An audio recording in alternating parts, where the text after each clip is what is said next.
नमस्कार दोस्तों, मैं हूं आपका भाई प्रतीक मलिक को स्वागत करता हूं आपका आपके अपने YouTube चैनल टी से प्रतीक मलिक पर।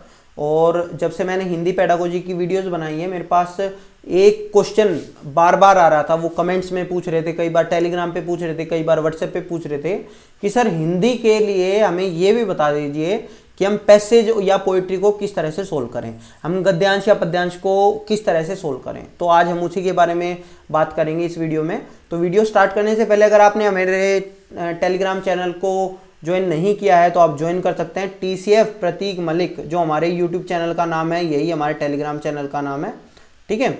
इसके साथ में आप हमारे यूट्यूब चैनल को भी सब्सक्राइब कर सकते हैं। साथ ही आप हमसे व्हाट्सएप पे जुड़ सकते हैं। व्हाट्सएप नंबर है 8076392717, ठीक है दोस्तों। इसको जुड़ने के आपको 3 फायदे मिलेंगे। पहला फायदा तो ये होगा, हमने एक टेस्ट सीरीज करवाई थी अभी CDP की, वो आपको ऐसे की ऐसे मिल जाएगी, उसके लिंक आपको भेज देंगे। साथ ही साथ हमारा 15 डेज एक क्रैश कोर्स था जिसके अंदर हमने 5 घंटे में CDP, 3 घंटे में EVS पेडागोजी, 3 घंटे में मैथ्स पेडागोजी, 7 घंटे के अंदर मैथ्स के क्वेश्चंस जो प्रीवियस ईयर में आए हैं वो सारी चीज़ें डिस्कस कर रखी हैं। तो उसके लिंक आपको मिल जाएगा। ये free of cost video courses रहेंगे जिसको आपको लिंक मिलेगा। साथ ही आपका सीटेट पेपर 1 में आपका आता है EVS में 3rd 4th 5th की बुक से आता है 15 नंबर का पेपर, जिसके हमने नोट्स बना रखे हैं 10 पेजेस नोट्स, जिसमें से हर साल 13 से 14 नंबर का क्वेश्चन आ जाता है। उनको हम करवाएंगे, ठीक है दोस्तों। मतलब कि वो हम आपको दे देंगे वो 10 पेजेस के नोट्स। अगर आपको करना बस इतना होगा कि आपको अपना नाम जरूर लिखना भाई। व्हाट्सएप पे जब आप मैसेज करें तो अपना नाम जरूर लिखें और साथ में सीटेट लिख के ये सारी चीज़ें मांग सकते हैं आप हमसे, ठीक है दोस्तों।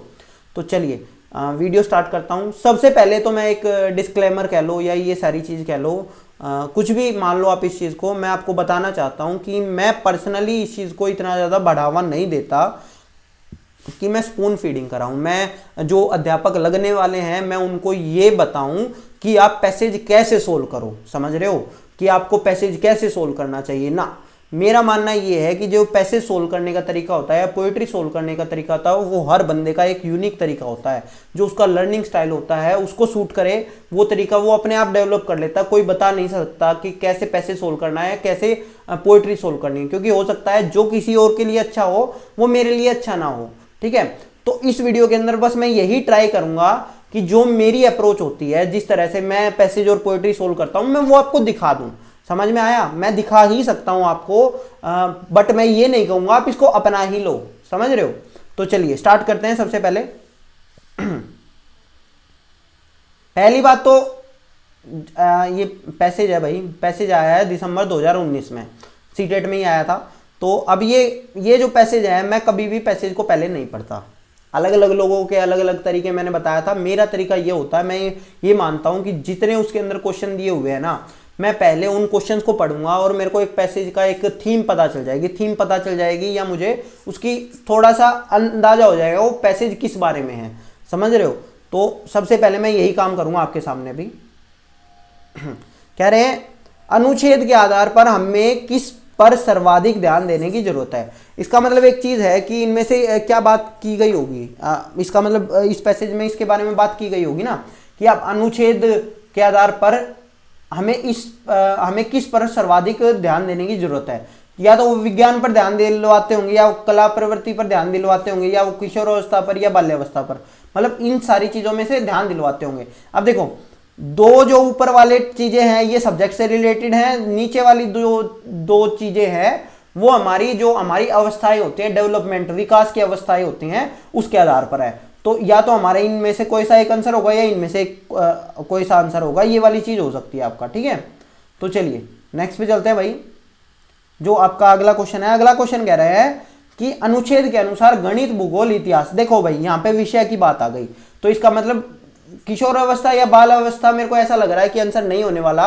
वहां कोई विषय की बात करो होगी, जो कि यहाँ पे क्योंकि कह दिया ना अनुच्छेद के अनुसार गणित, भूगोल, विकास, भूगोल, इतिहास आदि विषय, ठीक है। सबसे बड़ी बात जब इस तरह का चीजें आ जाती है ना कि ये बता दीजिए तर्क प्रधान है, भाव प्रधान है, कला प्रधान है, बोध प्रधान है, तो इनमें से अगर आपको आता होगा, आपको चीजें पता होंगी, तो आप बता देंगे कि गणित हमारा तार्किक विषय होता है, ठीक है। तो आप बिना पैसेज पढ़े भी ये वाली चीज कर सकते हैं, लेकिन हमें बस दिमाग में डाल के रखना। हो सकता है इसके अंदर कुछ और चीज कह रखी हो। हो सकता है रियल में उसका आंसर वो कुछ और हो, लेकिन पैसेज में कुछ और दे रखा हो। तो जो पैसेज वाली चीज है उसको आपको ध्यान में रखना है कि भैया वही हमारा आंसर होना चाहिए। ठीक है, दूसरी बात क्या है, गणित, भूगोल, इतिहास। अब इस पैसेज में जो ये भी इतना बड़ा पैसेज होगा ना, इसमें ये तीनों एक साथ लिखे हुए मिलने की प्रोबेबिलिटी है 99% कि ये तीनों चीजें एक साथ लिखी दिखें। ठीक है, तो अब यहां से अगर आप देखते हैं, देखो अब मेरे को बाई चांस यही मिल गई है, गणित, भूगोल, इतिहास, रसायन शास्त्र, यहां तक कि साहित्य भी जिस तरह पढ़ाए जाते हैं उन सब की बुनियाद तार्किक है, तार्किक है। समझ रहे हो, तो ये क्या है, तर्क प्रधान है। मेरे को यही से आंसर मिल गया है, मैंने और कुछ किया ही नहीं। लेकिन ऐसा भी नहीं कह रहा मैं हर क्वेश्चन को आप इस तरह से ढूंढने जाओ ना, आपको पहले क्वेश्चंस पढ़ना सारे।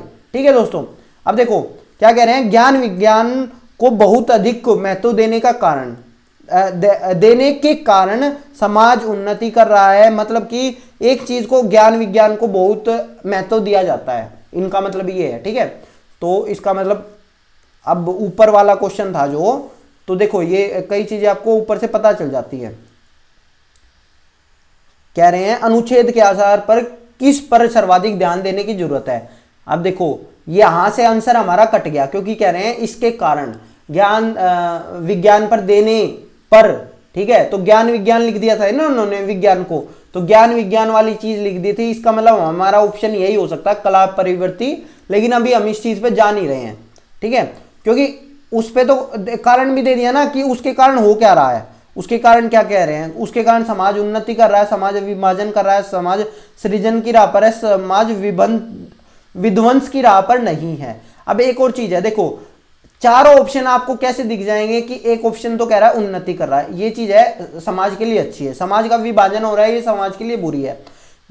व्यक्ति सृजन की राह पर है, इसका मतलब समाज की उन्नति हो रही है। ये क्या है, विध्वंस की राह पर नहीं है, तो इसको भी हम उन्नति मानेंगे। तो तीन ऑप्शन एक जैसे हैं, एक ऑप्शन एक अलग है। लेकिन ये बस मैं आइडिया लेने के लिए कह रहा हूं आपको, बाकी चीजें तो हम बाद में पढ़ेंगे ही। ठीक है दोस्तों, अगले भी चीज पे चलते हैं। कह रहे किशोर अवस्था तार्किकता की प्रधानता और भाव के अभाव में डैश के राह पर है। इसका मतलब किशोर अवस्था की बात भी की गई है इसके अंदर, जो हमारा ऊपर पैसेज है इसके अंदर किशोर अवस्था की भी बात की गई होगी। ठीक है, तो कह रहे हैं कि इनमें से कौन सा समूह शब्द भिन्न है, कौन सा भिन्न है। अब ये देखो, अब इसका पैसेज से कोई रिलेशन नहीं है, ये आपका जो कॉमन ग्रामर आती है वहां से क्वेश्चन आ गया है। तो भैया आपको देखो तार्किक, स्वाभाविक, साहित्यिक, अभिव्यक्ति, ये आपकी क्या है, अभिव्यक्ति। इनके सामने अगर आपको दिखेगा तार्किक, स्वाभाविक, साहित्यिक, तो मेरे को इक प्रत्यय दिख रहा है। लेकिन अकेला ये अभिव्यक्ति ऐसा है जिसके अंदर इक प्रत्यय नहीं है, तो मैं तो इसी को आंसर लगाऊंगा। ठीक है, नेक्स्ट पे चलते हैं। कह रहे हैं आज की तालीम भी इस दौड़ में साथ दे रही है। वाक्य में निपात है। देखो निपात का मतलब क्या होता है, निपात एक ऐसी चीज होती है, ये जैसे हमारा जो शब्द विचार आता है ना, शब्द विचार के अंदर एक पार्ट आता है निपात। निपात वो वर्ड्स होते हैं जो किसी एक चीज के ऊपर ज्यादा फोकस डालते हैं। जैसे भी हो गया इसके अंदर, जैसे इस केस के अंदर क्या है, भी। ठीक है, अगर मैं ये बात कह देता आज की तालीम इस दौड़ में साथ दे रही है, लेकिन अब मैंने लगा दिया भी, तो यानी अगर आपको किसी एक चीज के ऊपर ज्यादा जोर देना हो तो वो आप निपात लगाकर दे सकते हैं, या आप ही लगा देते हैं। भी हो गया, ही हो गया, ये हमारे निपात होते हैं जिससे हमारा उस वर्ड के ऊपर जोर दिया जाता है। समझ में आ गया। नेक्स्ट क्वेश्चन है हमारा, तो इसका आंसर है भी। विकसित में प्रत्यय बताओ। मेन आपको जब प्रत्यय और उपसर्ग ये वाली सारी चीजें, आपको सबसे पहले पता क्या होना चाहिए कि ये वर्ड है, इसका मूल वर्ड क्या है, उसका मूल शब्द क्या है। विकास, विकास हमारा मूल शब्द होता है, इसके पीछे क्या लगा होगा, सित लगा होगा। नहीं, विकास तो हमारा वर्ड ही होता है, इत। विकास प्लस इत, विकसित हमारा बन जाएगा। समझ रहे हो। नेक्स्ट पे चलते हैं। फिर कह रहे हैं अनुच्छेद के आधार पर कहा जा सकता है कि आधुनिक शिक्षा का नतीजा सुखद है, दुखद है, औसत है, पता नहीं। इसके बारे में भी देख लेंगे हम। फिर कह रहे हैं आधुनिक शिक्षा में किस विषय को सबसे अधिक महत्व दिया जाता है। फिर वही वाली बात आ गई, किस विषय में महत्व दिया जाता है, जो पहले वाला क्वेश्चन था। समझ रहे हो। अब हमारे हो गए हैं 9 क्वेश्चन यहां से आ गए थे। ठीक है, जो हमारा गद्यांश था, गद्यांश से 9 क्वेश्चन हो गए हैं। अब मैं ये सारी चीज होने के बाद में चलता हूं गद्यांश के ऊपर। तो सबसे पहला कह रहा है आधुनिक शिक्षा का नतीजा हमने देख लिया। नतीजा हमने देख लिया। लास्ट क्वेश्चन क्या था आपका? लास्ट क्वेश्चन देखो, लास्ट क्वेश्चन यही था कि नतीजा कैसा है, नतीजा सुखद है, दुखद है, औसत है, पता नहीं। तो जिस तरह से इसका जो लिखा हुआ है, जिस तरह से कि आधुनिक शिक्षा का नतीजा हमने देख लिया, हमने उस शिक्षा का नतीजा भी देख लिया जिसमें विकसित विज्ञान का सबसे महत्वपूर्ण स्थान है, जिसके कारण व्यक्ति को कहीं भी या कितना भी मिलने के बावजूद तृप्ति नहीं होती। अब समझो एक चीज को, इसका मतलब ये आधुनिक शिक्षा से खुश तो नहीं है ये लोग। समझ में आ गया इतना कि आधुनिक शिक्षा से अगर खुश होते तो इस तरह की ये जो भाषा लिखी हुई है ना, ये उसके पे ऊपर एक कटाक्ष कस रखा है कि देख लिया ना नतीजा क्या रहा है। ठीक है, तो मैं यहां से जो लास्ट जो मेरा आंसर है, जो ऑप्शन मेरा लास्ट है, उसके अंदर मैं ये मान सकता हूं कि दुखद है। ठीक है, हम यहां से जो आंसर मैं कह सकता हूं, मैं दुखद कह सकता हूं, औसत कह सकता हूं अभी के लिए। ठीक है दोस्तों, अब देखते हैं। फिर कह रहे हैं जिसके कारण व्यक्ति को कहीं भी और कितना भी मिलने के बावजूद तृप्ति नहीं होती। इसका कारण यह है कि शिक्षा में स्वाभाविक और आवश्यक अंगों को छोड़कर हमें ऐसे विषयों पर ध्यान दिया हमें ऐसे विषयों पर अधिक ध्यान दिया गया हमने ऐसे विषयों पर अधिक ध्यान दिया जो मनुष्य का एक तरफा विकास करते हैं। मतलब कि हमने कुछ ऐसे विषय पकड़ लिए हैं जो बस एक साइड, मनुष्य की एक साइड को ही देख के चलते हैं, बाकी सारी साइडों को छोड़ देते हैं, जिसके कारण व्यक्तित्व का बड़े से बड़ा भाग अतृप्त रह जाता है। यानी कि वो अतृप्त रह जाता है, उसके अंदर तृप्ति आती नहीं है। बाल्य अवस्था में भी कला शिक्षक को अभी तक उचित स्थान नहीं मिला है। इसका मतलब ये क्या कह रहे हैं, आप पैरवी जब करते हो किसी चीज की तो वो इसी तरह से तो करते हो कि इसको स्थान नहीं मिला है भैया, इसको भी दो। समझ रहे हो? तो मेरे हिसाब से यहां से इसका आंसर होना चाहिए कला परिवर्ती। समझ रहे हो? नेक्स्ट पे चलते हैं, आगे चलते हैं। मतलब तो कह रहे हैं जहां मिलता भी है, इसका मतलब कि मिलना चाहिए, जहां मिलता भी है वहां बच्चा 11-12 वर्ष होते ही उसके शिक्षा क्रम में कला प्रवृत्ति को निकाल दिया जाता है। ऐसा ही रॉबर्ट हीड ने कहा है। हमारा अनुभव हमें बताता है कि हर व्यक्ति 11 साल की उम्र के बाद किशोर अवस्था और उसके बाद भी सारे जीवन काल तक किसी न किसी कला प्रवृत्ति को अपने भाव प्रकटन का जरिए बनाए रखा जा सकता है रख सकता है। आज के सभी विषय, इसका आंसर हमें मिल ही गया था। ठीक है, आज के सभी विषय हम अपनी एकमात्र श्रद्धा करते हैं, जैसे गणित, भूगोल, इतिहास, रसायन और यहाँ तक कि साहित्य भी जिस तरह पढ़ाए जाते हैं उन सब की बुनियाद तार्किक है। इसका आंसर मिल ही गया था, 92 क्वेश्चन है जो हमारा। इन पर एकमात्र जोर देने का कारण कला प्रवृत्ति और जो भावना प्रधान होती है पाठ्यक्रम के करीब करीब निकल जाती हैं। ये प्रवृत्तियां पाठ्यक्रम से ही नहीं निकल जाती बल्कि इन तार्किक विषयों को महत्व देने के कारण किशोर अवस्था के दिमाग से भी बिल्कुल निकल जाती है। इसका मतलब जो ये आप जो ये पाठ्यक्रम पढ़ा रहे हो ना, तो लास्ट वाले का आंसर 100% हमारा जो है वो दुखद ही है, इसमें कोई दो राय नहीं है। ठीक है, और पहले वाले का हमारा आंसर कला प्रवृत्ति आ चुका है, सेकंड का हमारा आंसर आ ही चुका है। फिर कह रहे हैं कि किशोर अवस्था को इस तरह गलत रास्ते पर ले जाने का नतीजा भयानक हो रहा है। अब समझो, ये जो नतीजा वाली जो चीजें हैं, रास्ता पस्ता और ये सारा सिस्टम है, ये आपको यहाँ पे आई थी। देखो, किशोर अवस्था की प्रधानता और भाव के अभाव में का रास्ता अपना रही है। कैसा रास्ता अपना रही है? पतन वाला। अब अगर ये चीज देखोगे, यहां भी अगर देखो चार ऑप्शन को देखो तो चार ऑप्शन ये तो कहेंगे ज्ञान, प्रगति, कर्म, लेकिन ये अकेला ऐसा कर रहा है जो नीचे की तरफ जा रहा है। और ये जो ऊपर वाला है, आपको पतन कहीं लिखा नहीं मिलेगा ऑप्शन के अंदर, मतलब क्वेश्चन के अंदर या आपको इसके अंदर ये जो आपका गद्यांश है। लेकिन आपको यहां से ये पता चल गया कि गलत रास्ते पर ले जा रही है। ठीक है। इस तरह गलत रास्ते पर ले जाने का नतीजा भयानक हो रहा, भयानक मतलब पतन हो रहा उस चीज का, कोई दिक्कत की बात नहीं है, ठीक है। तो पतन ही हमारा इसका आंसर है। नेक्स्ट पे चलते हैं। सभ्यता रोज बर रोज बेढब होती जा रही है, व्यक्ति का गलत विकास हो रहा है, उसका मानस अस्वस्थ और परिवार दुखी है, समाज में फूट पड़ रही है। अब देखो ये पढ़ाए जाने के कारण क्या क्या हो रहा है, तो के कारण क्या क्या हो रहा है कि दिमाग से बिल्कुल ही निकल जाती है, पहली बात तो यही है। फिर आगे इन्होंने कह दिया समाज में फूट पड़ रही है, दुनिया में ध्वंस करने का ज्वार चढ़ा है, ध्वंस करने का ज्वार चढ़ा है, समझो।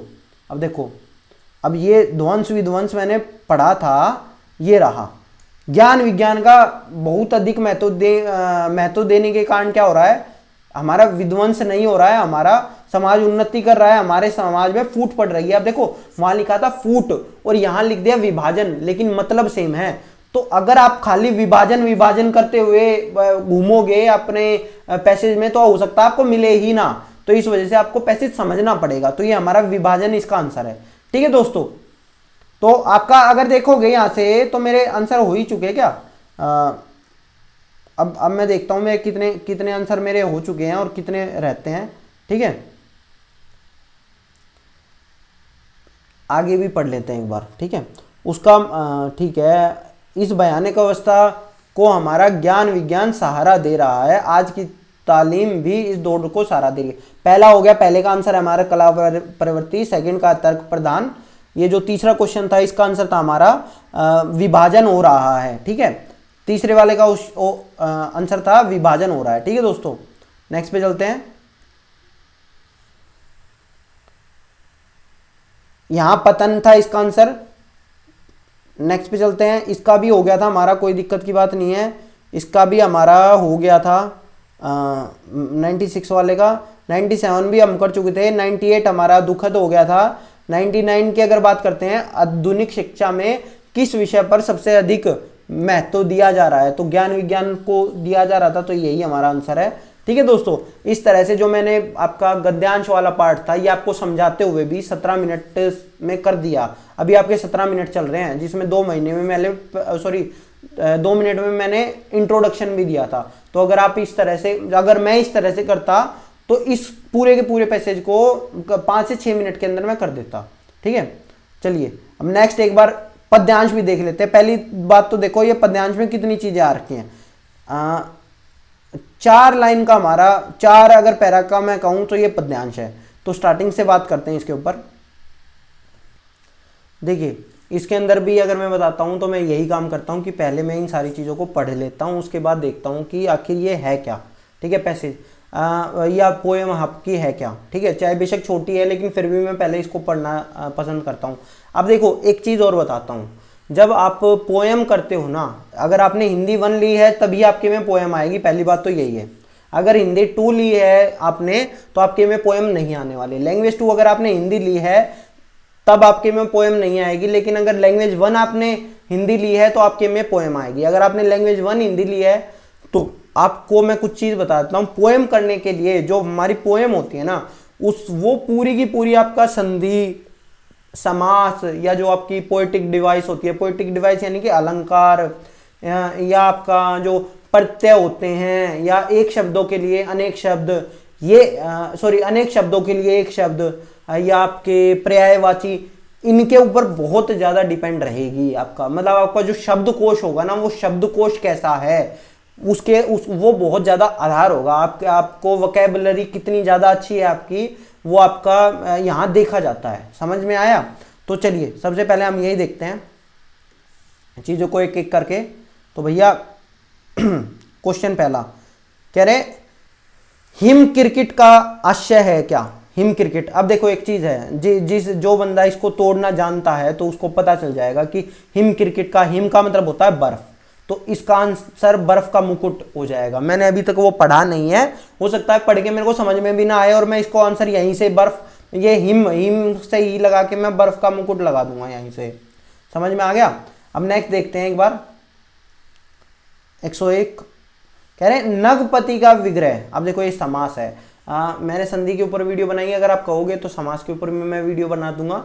इसके अंदर क्या कह रहे हैं, नगपति का विग्रह समास तत्पुरुष, इसके अंदर 4 समास दिए हैं, तत्पुरुष 3 समास के ऊपर दिए हैं और तत्पुरुष को 2 बार दिया है। रत्नों का पति, नग अब देखो यहाँ ऊपर बर्फ वगैरह की बात हो रही है, जैसे कि मैंने देखा, तो वो रतन तो नहीं हो सकता, देखते हैं बाकी वो भी होगा कि नहीं होगा, लेकिन हो सकता आपका नग। अब देखो वही चीज थी ना, पर्यायवाची में आपको पता होना चाहिए कि नग हम किस चीज को कहते हैं, नग आप किस चीज को कहते हो, कि एक तो होते हैं नग जो हाथ में पहनने वाले होते हैं। तो मैंने बताया ना आपको कि आपको सबसे पहले तो यही पता होना चाहिए। तो मेरे को तो पता है कि भैया नगपति या नग जो हमारा होता है इसको हम पहाड़ को कहते हैं, तो पहला तो मेरा आंसर नहीं होगा, ठीक है। अब अगर मेरे को तत्पुरुष और इन समास के बारे में पता है तो मुझे ये पता है कि बहुब्रीहि में जब किसी का मतलब अलग निकलता है,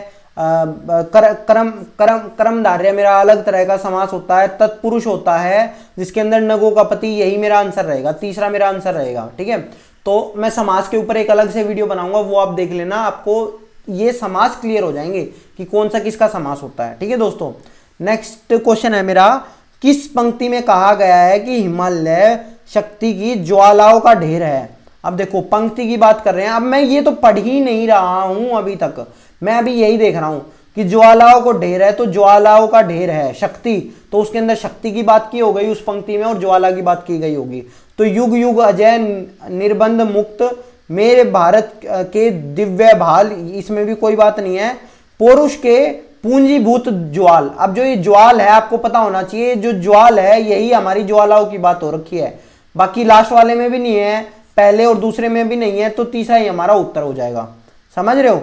तो इस तरह से आपको सोल्व करना पड़ेगा ये। नेक्स्ट पे चलते हैं, कह रहे हैं कि जिसे जीता ना जा सके, वही आ गया ना, मैंने बताया था अनेक शब्दों के लिए आपको एक शब्द पता होना चाहिए, अजय होता है हमारा, ये अजय होता है, ठीक है। फिर कह रहे हैं निसिम में कौन सी संधि है, निसिम में ऑब्वियसली विसर्ग संधि है आपकी, ठीक है, विसर्ग संधि है। नेक्स्ट पे चलते हैं, हिमालय को यतिवर कहकर क्यों संपादित किया गया है, ये हमारा आखिरी क्वेश्चन है। अब हम पढ़ते हैं ये पैसेज या हमारी पोइट्री या गद्यांश के अंदर, सॉरी पद्यांश के अंदर ये कह क्या रहा है वो देखते हैं हम। कह रहे हैं सकार दिव्य गौरव विराट, ठीक है, हम कह रहे हैं कि बहुत बड़ा है, साकार है, दिव्य है। अब मैं ये नहीं कह रहा कि मैं इसको, जो मेरा पद्यांश होता है मैं पद्यांश का 100% उसका अर्थ निकाल ही लेता हूं ना जी, मैं भी इतना ज्यादा कोई विद्वान नहीं हूं, लेकिन अर्थ नहीं भी निकाल पाओ तब मैं उसको कैसे सोल्व करता हूं वो मैंने आपको बताया था अभी, ठीक है। तो अब ये कह रहे हैं कि पौरुष के के पूंजीभूत ज्वाल, ठीक है भाई, ये वाली लाइन हमने नीचे बात भी करी थी। मेरी जननी के हिम किरीट, ठीक है, मेरे भारत के दिव्य भाल। अगर मैं इसका मोटा मोटी देखूं तो मेरे को ऐसा लग रहा है, मेरे को और कुछ समझ में आया हो ना आया हो, मेरे को ऐसा लग रहा है कि हमारे जो हिमालय है इनके बारे में बात हो रही है, ठीक है। तो मेरे नगपति मेरे विशाल, मेरे पहाड़ मेरे विशाल, ठीक है। युग युग अजय, कि युग युग से आप अजय हो, आपको हरा नहीं पाया है कोई, ठीक है। युग युग गर्वोन्नत नित महान, निसिम व्योम में तान रहे, युग में किस महिमा का वितान, कैसी अखंड यह चीर समाधि, यतिवर कैसा यह अमर ध्यान, तुम महाशून्य में खोज रहा किस जटिल समस्या का निदान, उलझन का कैसा विषम जाल, मेरे नगपति मेरे विशाल। इतनी पोएम थी, इतनी पोएम में मेरे को जो थोड़ा सा पता चला है, अगर मैं कहूं तो मेरे को बस यही पता चला है कि इसने हिमालय का गुणगान किया है, जो मेरे को लग रहा, हो सकता है मेरा गलत भी हो, ठीक है, लेकिन मेरे को जो लग रहा है और जिससे मेरा क्वेश्चन सोल्व होंगे, मेरे को ऐसा लग रहा है कि हिमालय का गुणगान किया है और उसी के बारे में वो कह रहा है कि इतनी देर से तू खड़ा है और ये सारी चीजें हैं, इनके बारे में बात करी है। मैं वापस क्वेश्चन पे जाता हूं, तो हिमक्रीट का आश्चर्य, तो भैया मैंने बता दिया था बर्फ का मुकुट रहेगा। सेकंड मेरा है, सेकंड में भी मेरा हो चुका था, ये 102 क्वेश्चन भी मेरा हो चुका था, ठीक है, अगर आप देखेंगे तो 102 भी मेरा हो चुका है, 103 क्वेश्चन भी मेरा हो चुका था, 104 क्वेश्चन भी मेरा हो चुका था, 105 क्वेश्चन ऐसा था जो मैं यहां से देखूंगा, ठीक है। कह रहे हिमालय को ये यतिवर कहकर संबोधित किया गया है क्योंकि वह भारत का पहरी है, पर्वतों का स्वामी है, समाधि में लीन है, समस्या का हल ढूंढ रहा है। किस लिए है वो यतिवर, अब जो ये लास्ट क्वेश्चन है ना, यही एक मेरा ऐसा अटका है जिसके लिए मेरे को ये पढ़ना पड़ेगा, वरना मेरे को पढ़ने की जरूरत ही नहीं थी। मैंने पढ़ा तब भी मेरे को ऐसा कोई ध्यान नहीं आया, लेकिन अब मैं ये यतिवर वाला वर्ड है ये ऊपर जाके देखता हूं कि ये था कहाँ। ठीक है, तो यहां नहीं है, यहां नहीं है, नीचे है। देखो, कैसी अखंड यह चीर समाधि, यतिवर कैसा यह अमर ध्यान। समझो एक चीज, यतिवर कैसा यह अमर ध्यान, ध्यान कौन लगाता है, जो समाधि में होता है, चीर समाधि। तो यही मेरा ऑप्शन था वहां पे। अगर आप देखोगे, एक सेकेंड, एक तो क्योंकि वह समाधि में लीन है इसीलिए उसको यतिवर कहा गया है। यही मेरा आंसर है भाई। ठीक है, हो सकता है यतिवर को कहते भी हों जो समाधि वगैरह में लीन होता है, लेकिन इस वर्ड का अगर मेरे को मतलब नहीं भी पता था ना, तब भी मैंने इस तरह से क्वेश्चन कर दिया और मेरे हिसाब से मेरे सारे सही हैं। ठीक है दोस्तों, इसी तरह से आप कर सकते हैं जो मैंने आपको बताया। धन्यवाद दोस्तों। अगर आपको वीडियो पसंद आई हो तो इसको लाइक कर देना, शेयर कर देना अपने दोस्तों के साथ में, और आप इस अप्रोच को अपना सकते हो जैसे मैंने आपको बताया। जो जो चीज़ आपको चाहिए वो आपको मैंने बताई दी है कि अगर आपको पोइट्री या पोएम आपको करनी है तो आपको वोकैबुलरी जरूर आनी चाहिए। इंग्लिश के अंदर इंग्लिश वाली, हिंदी के अंदर हिंदी वाली। धन्यवाद दोस्तों।